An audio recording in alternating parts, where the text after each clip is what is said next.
Hey guys, what's up? So this is the video I've been hinting at for a while, talking about the Halloween video. This is the Halloween video that I've been talking about. So if you guys haven't watched my other Halloween video, it's called The Beast. You guys should definitely watch it. I have a playlist. If you go to my playlist, it'll be Halloween videos. That'll be the only video on there, or the first one on there, and then this one will be on there soon. And yeah, I just recommend you watch that before you watch this. I mean, you don't have to, but you should. It is eventually gonna all connect. So yeah, you definitely should watch the other one first. But hope you guys enjoy this part, and tell me what you guys think in the comments down below. The warrior is traveling through a dry grassland. The night is young but quiet, as the loudest noise around was the footfall of the warrior, whose steps mirrored the sound of thunder. His everlasting journey had brought him here. There was something that needed to be done. He stood still and looked to the ground as he found large wolf footprints and much, much blood. He looked forward as he heard a long drawn-out howl. It wasn't too far, but it was too far for him to get to today. He climbed a small mountain and made a fire in a small cave near the top. That way, if anything approached during the night, he would be alerted. That night, he slept sparingly, as the adrenaline controlled his body, and it had yet to subside. He tried to sleep, but the night was filled with the sounds of the dying, whimpers and cries of creatures big and small alike, when the sounds of the night should have been reminiscent of the sound of a desolate land. He eventually went to sleep as he had heard worse before when trying to sleep. He awoke in a sweat, as the heat of the day was nearly inescapable, even in the cave. He hiked down the mountain. It wasn't a quick trek, as the mountain was steep and the warrior needed to be careful. But quick, as an important battle awaited him. The mountainside was littered with tracks. He eventually gets to the bottom, which is the beginning of the valley. He takes a moment to scour the land, looking for clues. He sees one and walks towards it for closer examination. He sees the skull of a Cape buffalo. It was a bull's, and it was a few days old, but there was nothing that he saw but the skull. The thing was torn apart, a little unsettled. He continued his journey as he heard the laugh of a hyena in the distance. The draining heat of the day made him question finishing his journey today. He continued. The valley had turned into a massive graveyard, hundreds of bones covering the ground of the land. He makes it to the end of the valley, once again climbing a mountain as a strategic advantage. It was still the afternoon with the unrelenting sun and heat, and the fact that the beast was active at night. He decided that he would rest for now, then continue his journey at night. He was ready. Darkness controlled the night, for the moon was all that was in the sky. He went down the side of the mountain, this time much quicker, as he needed to hurry. He picked up his pace, and then he saw a lone buffalo grazing as the moonlight shined on it. It was a large, strong bull. The warrior realized the creature he was after must have driven all the other buffaloes away. This meant that it was close. He hadn't even realized it, but he had frozen still, in awe of what this majestic sight was. The buffalo turned toward the direction of the moon and grunts aggressively. When the creature jumps through the air in the darkness and attacks a buffalo, the warrior is in shock, and how such a large creature could be so quiet. The buffalo rams its head into the creature, whose silhouette could only be seen. The creature scratches at the shoulders of the buffalo, and it groans in pain. It moves from 2 legs down to all 4s and attacks again. The buffalo's horn pierces the stomach of the creature, and it yells out in pain. Some skin and blood leave its body. The creature slashes at the throat of the buffalo once, and then bites its neck, breaking it, just after the buffalo gives one last whimper of pain. The warrior is completely unnerved by this. The creature breathes heavily, then begins to feed when it looks up at the warrior, and it then stood on 2 legs again. He examined the creature. Still, it was hidden by the darkness, but he could see it had bright red eyes in the night. Huge, muscular shoulders, long, sharp claws, and he struggled to fathom the strength of the beast. So large, it was 8 feet tall and must have weighed 700 pounds of pure muscle. It began to leave the shadows of the night as the warrior pulled out his golden katana to end this madness. The creature snarled and growled at him, and continued to approach the moonlight and the warrior, when it looked intently to the side of him. He heard whooping and laughing as a pack of dozens of hyenas attacked the beast. A few started to eat the buffalo, while the greater number of the pack bit and scratched at the creature.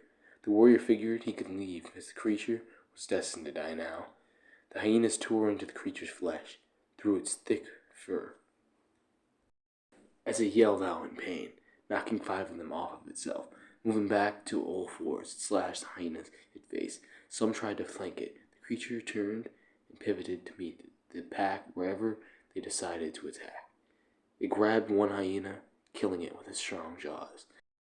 Then, using great force to bite another's leg, the hyenas retreated, as it wasn't worth that many of their lives. They left broken and defeated, leaving the hyena with the injured leg to die.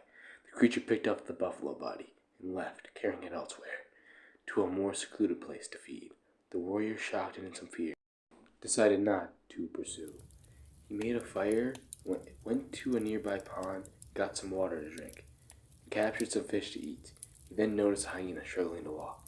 He ripped part of his shirt from under his armor, gave the hyena a fish, and as it ate, he tied the ripped part of his shirt around the leg of the hyena and snarled at him. He then moved to the other side of the fire, cooked some fish. He began thinking to himself about the events that had just happened. He froze. He never froze. But this time, he did. He wasn't afraid, he just didn't know what to do. In all his time to travel, this might have been the first time he had no clue on what to do. He then fell asleep, ashamed and disappointed in himself. The warrior awoke and first noticed the hyena had left during the night. Probably went back to its pack, he thought. After waking up, he got water to drink as the blaring sun sapped much of his energy away. He was thinking about the events of the night prior. The creature came out at night. He thought that he would get a head start on the creature, but this time narrowed down the location of its den, or the place it slept for that night. At least, it seemed to be a nomadic for sure.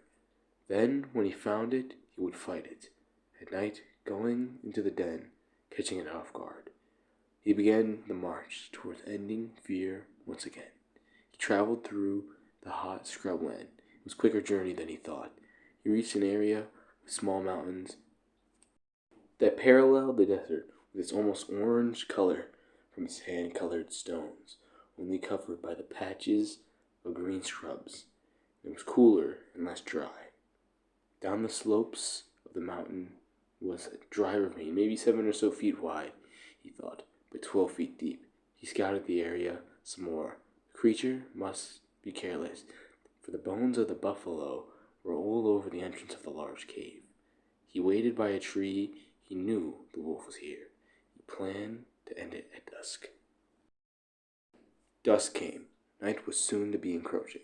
He stabbed his sword into the ground, using it as leverage to stand. He lit a torch and climbed up to the cave. His stomach hurt, but his torch crackling eased him. He stepped onto the entrance of the cave and heard sounds of a large creature sleeping until it abruptly stopped. He walked into the cave, torch in hand, as he moved it in front of him. He heard rocks being scratched. Then he heard 2 large feet hit the ground, and he heard a deep growl. He threw his torch, landing at the creature's feet. For the first time, he got a good view of it, covered all over by long, thick, blackish brown fur, long and sharp canine teeth, with shorter but still formidable incisors. The molars and other teeth could crush bones with ease. A large head like that of a wolf, and very long and large arms, with slightly shorter but very muscular legs. It was a werewolf, but this creature was no man. It was born like this, it lived like this, and will die like this, he thought. He pulled out his sword, spinning it vertically and pointing it at the beast. He growled again and stepped on the torch, putting the already dying fire out. As it approached him, the darkness of the cave engulfed them both. He stepped backwards to leave. The werewolf followed him, going down to all fours. He began to chase him. He got out of the cave quickly. Then he jumped down to the ravine. The creature followed. He turned to face the werewolf, pointing his sword at it. It stood on two legs, looking down at him. It was cold. He could see its breath. It struck the wall of the ravine with a powerful hit. A bunch of large rocks fell, and a few hitting the warrior. He almost fell when the werewolf rushed him on all fours. He still managed to slash his chest, covering his golden blade with red, but it tackled him. It bit down on his shoulder with a great amount of force. He reached for his sword, curling his fingers around it, then sliding across the upper back of the beast. It had a shrill cry, then a deep growl. He got up. The creature went back to two legs. The warrior took some steps back. When the creature approached, he ran towards it, jumping on the side of the ravine. And with a few strides on the rocky ravine, was above the creature and slid his katana down its back. It yelled out in pain again. He then used the time to cut the creature's hamstring. It then fell on its hands and knees. He prepared to finish it, as it breathed hard, while the day at last came to be the night. He raised his sword, ready to end it all in this relieving moment. The werewolf knocked out the warrior's legs from underneath him, biting his right arm, throwing him into the wall of the ravine. It then clawed at his armor, but it withheld, so it grabbed his leg, which was less protected, biting it as it stood up and raised him through the air. Then, throwing him down with tremendous force, the warrior laid on the ground, coughing and wheezing, looking at the sky. The clouds appeared gray, moving across the darkness of the horizon. The werewolf threw his sword this time. It went for a bite to the throat. He moved out of the way, getting on its back and putting the werewolf in a chokehold. It fell back, 700 pounds landing on the warrior. The creature picked him up and bit down on his chest and shoulder, with his jaws all around him. He yelled out in pain, then threw him one more time, 10 feet into a boulder. The warrior coughed and breathed shakily. The werewolf howled into the night, proclaiming its dominance as it went unchallenged. The warrior's senses were alert. He heard something coming. Not the werewolf. The werewolf approached him as he began trying to get up slowly. It was about to go back down to all fours when it heard laughing. It was a hyena, the one that had been left to die in the werewolf's hand. It jumped onto the werewolf, jaws locked on his shoulders. It tore a clump of flesh from the beast, then it bit at his calves. After getting kicked off of it, it began biting at the thigh of the creature, the same one that was cut by the warrior, tearing the wound even more. The creature bent over and slid its claws across the hyena's body. The hyena let go. The creature moved down to all fours, biting on the hyena's shoulder blades. As it stood up, threw it at the feet of the warrior, who was once again holding his sword. The creature breathed heavily, then began growling. The warrior helped the hyena get to its feet. The hyena stood after using the warrior's leverage to stand. The earth seemed to stand still in that moment. The scene was accompanied by the heavy but labored breathing. As the warrior and hyena stared down the werewolf, it stared right back at them. This moment seemed to last forever. All three combatants were resting and planning their next move in what seemed to be a moment where they were all sizing each other up. The creature went down to all fours again, running at them. The warrior pointed his blade at the creature once again as it charged towards them. The hyena ran at it, but the warrior stood still. The werewolf sped up, jumping over the hyena. As the warrior slid under the werewolf, he cut its chest and abdomen. It rolled as it fell, and the warrior rushed to end it all. But it slashed and scratched at him, knocking him back. He slashed its arm with his golden blade as the hyena bit into its other arm. The beast cried out in pain, while the hyena was thrashing its arm around. The beast dug its claws deep through the hyena as it scratched the right side of its body. It let go, then was picked up again in the beast's arms and thrown far. The warrior ran to its side. The beast stood, panting heavily, as the warrior checked on the hyena. It slowly and shakily got back up. The beast remained on two legs as it stood tall and strong. The warrior and the hyena faced the beast with all the determination their minds possessed. the hyena on the left of the warrior, with the warrior's sword in his right. They both ran at the werewolf, who stood still, the hyena in front, as the warrior sped up, jumping and stepping with one foot onto the back of the hyena, doing a front flip high through the air as he slashed the chest of the werewolf, cutting a deep wound before landing, turning around, as he brought the handle of the blade a little under his chest. As it was pointed forward, the hyena ran into the werewolf. As the warrior plunged his blade into its heart, pulling it out, the wolf fell forward. They had at last put an end to the terror this region had faced. Collecting themselves, while still battered, scarred, and bruised, they left together to continue their journey, as the warrior was no longer a lone wolf. Okay, so I hope you guys enjoyed that. This one took a long time. I'm planning it for a while, and I like making these Halloween videos. I'm gonna make one every year, obviously. Like I kind of said that before, but anyways, yeah. So, do you guys like the Photoshop pictures to fit the scene sometimes? These they're gonna just keep getting better. This was one I was working on a few weeks ago I thought was good, and this is like one of the ones that I've done now.